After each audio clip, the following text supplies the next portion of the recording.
ನಮಸ್ತೆ ಎಲ್ರಿಗೂ. ಯೂಶುವಲ್ ಆಗಿ ಬೆನ್ನು ಕಪ್ಪಾಗಿದ್ರೆ, ಸನ್ಬರ್ನ್ ಆಗಿದ್ರೆ, ಡಲ್ ಆಗಿದ್ರೆ ಅಥವಾ ಡೆಡ್ ಸ್ಕಿನ್ ಇದು ಕಂಪ್ಲೀಟ್ ಆಗಿ ನಮಗೆ ಆ ಗ್ಲೋನೆಸ್ ಅನ್ನು ಕಳ್ಕೊಂಡಿದ್ರೆ ನಾವು ಸಾರಿ ಎಲ್ಲ ಉಡುವಾಗ ನಮಗೆ ಸಿಕ್ಕಾಪಟ್ಟೆ ಮುಜುಗರಾಗ್ತಾ ಇರುತ್ತೆ. ಹಾಗಾದ್ರೆ ಬೆನ್ನು ಟ್ಯಾನ್ ಆಗಿದ್ರೆ ಅದನ್ನ ಕಡಿಮೆ ಮಾಡೋದು ಹೇಗೆ, ರಿಮೂವ್ ಮಾಡೋದು ಹೇಗೆ, ಬೆನ್ನು ಗ್ಲೋ ಆಗೋ ಥರ, ಬ್ರೈಟ್ ಆಗೋ ಥರ, ಸ್ಮೂತ್ ಆಗೋ ಥರ, ಸಾಫ್ಟ್ ಆಗೋ ಥರ ಮಾಡೋದು ಹೇಗೆ, ಒಂದು ಬೆಸ್ಟ್ ಮನೆಮದ್ದನ್ನು ಹೇಳ್ತಾ ಇದ್ದೇನೆ. ಹಾಗೆಯೇ ಒಂದು ಅದ್ಭುತವಾಗಿರುವಂಥ ಬಾಡಿ ಲೋಷನ್ ಕೂಡ ಹೇಳ್ತಾ ಇದ್ದೇನೆ. ಇದನ್ನ ನೀವು ರೆಗ್ಯುಲರ್ ಆಗಿ ಅಪ್ಲೈ ಮಾಡ್ತಾ ಬಂದರೆ ಇದೆಯಲ್ವಾ, ಬೆನ್ನಿನ ಭಾಗದ ಟ್ಯಾನ್ ಇರ್ಬೋದು ಅಥವಾ ಡಲ್ನೆಸ್ ಇರ್ಬೋದು ಕಂಪ್ಲೀಟಾಗಿ ಕಮ್ಮಿ ಆಗಿ ಗ್ಲೋ ಆಗಲಿಕ್ಕೆ, ಬ್ರೈಟ್ ಆಗಲಿಕ್ಕೆ ಶುರುವಾಗುತ್ತೆ. ನೀವು ಸಾರಿ ಎಲ್ಲ ಉಡುವಾಗ ಮುಜುಗರವನ್ನು ಅನುಭವಿಸುವಂಥ ಅಗತ್ಯ ಇಲ್ಲ. ಹಾಗಾದರೆ ಯಾವುದಾದ್ರು ಮನೆಮದ್ದು ತುಂಬಾ ಸಿಂಪಲ್ ಆಗಿ ಯಾರು ಬೇಕಾದ್ರೆ ಇದನ್ನ ಟ್ರೈ ಮಾಡ್ಬೋದು. ಇದು ಏನು ಅಂತಂದರೆ ಮನೆಯಲ್ಲೇ ಇರುವಂಥ ಕೆಲವೊಂದು ನ್ಯಾಚುರಲ್ ಮತ್ತು ತುಂಬ ಮೈಲ್ಡ್ ಇಂಗ್ರೀಡಿಯೆಂಟ್ಸನ್ನು ನಾವು ಮಾಡುವಂಥದ್ದು. ಎಲ್ಲರಿಗೂ ತುಂಬ ಸೇಫ್.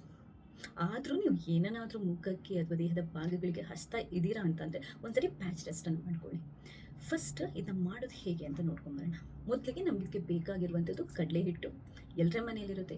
ಕಡಲೆ ಹಿಟ್ಟು ಒಳ್ಳೆ ಎಕ್ಸ್ಪ್ಲಾಯಿಟ್ ಆಗಿ ಕೆಲಸ ಮಾಡುತ್ತೆ. ಅಂದರೆ ಆ ಡೆಡ್ ಸ್ಕಿನ್ನನ್ನು ರಿಮೂವ್ ಮಾಡೋದಕ್ಕಿರ್ಬೋದು ಅಥವಾ ಗ್ಲೂನೆಸ್ಸನ್ನು ಕೊಡಲಿಕ್ಕಿರ್ಬೋದು, ನಮ್ಮ ಸ್ಕಿನ್ಗೆ ತುಂಬ ಸಹಕಾರಿಯಾಗುತ್ತೆ. ಹಾಗೆಯೇ ಅಕ್ಕಿ ಹಿಟ್ಟು. ನೀವು ಕಡಲೆ ಹಿಟ್ಟು ಎಷ್ಟು ತಗೊತೀರೋ ಅಷ್ಟೇ ಪ್ರಮಾಣದಲ್ಲಿ ಅಕ್ಕಿ ಹಿಟ್ಟನ್ನು ತಗೊಳ್ಳಿ. ನಿಮಗೆ ಬೆನ್ನಿಗೆ ಪೂರ್ತಿಯಾಗಿ ಹಚ್ಬಿಟ್ಟು ಮಸಾಜ್ ಮಾಡೋದಕ್ಕೆ ಎಷ್ಟು ಬೇಕೋ ಅಷ್ಟು ಅಂಶನ ನೀವು ಉಪಯೋಗ ಮಾಡ್ಕೋಬೋದು. ಈ ಅಕ್ಕಿ ಹಿಟ್ಟು ಏನು ಮಾಡುತ್ತೆ ಅಂತಂದರೆ ಆಟೋಮೆಟಿಕ್ಕಾಗಿ ಸ್ಕಿನ್ನನ್ನು ಬ್ರೈಟ್ ಮಾಡೋದಕ್ಕೆ ಹೆಲ್ಪ್ ಮಾಡುತ್ತೆ. ನಿಮಗೆ ಅಕ್ಕಿಯ ಬಗ್ಗೆ ನಾನು ತುಂಬ ವೀಡಿಯೋದಲ್ಲಿ ಹೇಳಿದ್ದೇನೆ. ಅಷ್ಟು ಅದ್ಭುತವಾಗಿರುವಂತಹ ಲಾಭ ಇದೆ. ಹಾಗೆಯೇ ಚಿಟಿಕೆಯಷ್ಟು ಕಸ್ತೂರಿ ಮಂಜಲ್ ಅಥವಾ ಮನೆಯಲ್ಲಿ ಅಡುಗೆಗೆ ಬಳಸುವಂಥ ನಾರ್ಮಲ್ ಅರಿಶಿನ ಪುಡಿ ಇರುತ್ತಲ್ಲೋ ಅದಾದರೂ ಆಗುತ್ತೆ, ಏನೂ ತೊಂದರೆ ಇಲ್ಲ. ಚಿಟಿಕೆಯಷ್ಟು ಸಾಕು.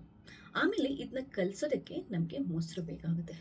ಮೊಸರು ಸ್ಕಿನ್ನನ್ನು ಹೈಡ್ರೇಟ್ ಮಾಡೋದಕ್ಕೆ, ಗ್ಲೋನೆಸ್ಸನ್ನು ಕೊಡೋದಕ್ಕೆ, ಸೂತನ್ನು ಮಾಡೋದಕ್ಕೆ ತುಂಬ ಅಂತಂದರೆ ತುಂಬ ಒಳ್ಳೆಯದು. ಹಾಗೆಯೇ ನಿಮ್ಮ ಸ್ಕಿನ್ ಇನ್ನೂ ಬ್ರೈಟ್ ಆಗಬೇಕು, ಗ್ಲೋ ಬರಬೇಕು ಅಂತಂದರೆ ರೋಸ್ ವಾಟರ್ ಇದ್ದರೆ, ಗುಲಾಬಿ ನೀರಿದ್ದರೆ ಸ್ವಲ್ಪ ಸೇರಿಸ್ಕೋಬೋದು.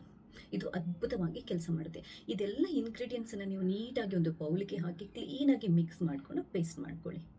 ಅದಾದ ನಂತರ ನೀವು ಒಂದ್ಸರಿ ಬೆನ್ನನ್ನು ಕ್ಲೀನಾಗಿ ತುಳ್ಕೊಂಡು ಒರೆಸ್ಕೊಳ್ಳಿ. ಅದಾದ ನಂತರ ಈ ಪೇಸ್ಟನ್ನು ಕ್ಲೀನಾಗಿ ಹಚ್ಚಿ ಒಂದು 15ರಿಂದ 20 ನಿಮಿಷ ಬಿಟ್ಬಿಡಿ. ಅದಾದ ನಂತರ ಕೈಯಿಂದ ಲೈಟಾಗಿ ಸ್ಕ್ರಬ್ ಮಾಡಿಕೊಂಡು ಒಂದು 2ರಿಂದ 3 ನಿಮಿಷ ಮಸಾಜ್ ಮಾಡಿಕೊಂಡು ಕೊನೆಗೆ ತೊಳ್ಕೊಂಡು ಬಿಡಬೇಕು. ತೊಳೆದಾದ ನಂತರ ಕಂಪಲ್ಸರಿಯಾಗಿ ಯಾವುದಾದ್ರೂ ಬಾಡಿ ಲೋಷನನ್ನು ಹಚ್ಕೊಳ್ಳಿ. ರೆಗ್ಯುಲರ್ ಆಗಿ ನೀವು ಬಾಡಿ ಲೋಷನ್ ಹಚ್ಕೊಳ್ಳೋದು ತುಂಬ ಮುಖ್ಯ. ಅದ್ರ ಬಗ್ಗೆ ಹೇಳ್ತೇನೆ. ಅದಕ್ಕಿಂತ ಮುಂಚೆ ನೀವು ಈ ಥರ ಮಾಡ್ತಿಲ್ವಾ, ಇದು ವಾರದಲ್ಲಿ ಒಂದು 2ರಿಂದ 3 ಸರಿ ಮಾಡಿದರೆ ಸಾಕು. ನಿಮಗೆ ಒಂದೇ ವಾರದಲ್ಲಿ ಅದ್ಭುತ ರಿಸಲ್ಟ್ ಸಿಗುತ್ತೆ. ಇದನ್ನು ಇನ್ನೂ ಒಂದು ಹೇಳ್ತೀನಿ, ಕೇವಲ ಇದೆಯಲ್ವಾ ಬೆನ್ನಿನ ಭಾಗಕ್ಕೆ ಮಾತ್ರ ಅಲ್ಲ, ನಿಮ್ಮ ಕೈ ಟ್ಯಾನ್ ಆಗಿದ್ರೆ, ಕುತ್ತಿಗೆ ಕೆಲವ್ರದ್ದು ಕಪ್ಪಿರುತ್ತೆ, ಅದಕ್ಕೆ ಕೂಡ ಉಪಯೋಗ ಮಾಡ್ಬೋದು.